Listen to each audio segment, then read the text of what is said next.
ఎందరో మహనీయుల పోరాట ఫలితమే నేటి స్వాతంత్ర ఫలాలు. తహసీల్దార్ సీతాపతిరావు.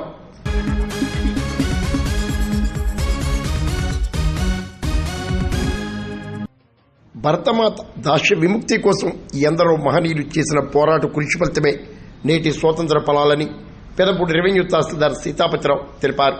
పెదపూడి రెవెన్యూ కార్యాలయం వద్ద రిపబ్లిక్ డే వేడుకలను ఘనంగా నిర్వహించారు. అందరూ ప్రజానికానికి, ప్రజాప్రతినిధులకు, నా సహచర ఉద్యోగులకు అందరికీ 76వ గణతంత్ర రిపబ్లిక్ డే శుభాకాంక్షలు తెలియజేసుకుంటున్నాను. అనేక మంది మహనీయుల త్యాగబలం ఈరోజు మనం నిశ్చింతగా ఉండడానికి కారణం. అదేవిధంగా ప్రపంచంలోనే అత్యుత్తమ ప్రజాస్వామ్య భారతదేశం. ఇటువంటి భారతదేశాన్ని ఎప్పుడూ అన్ని రంగాల్లో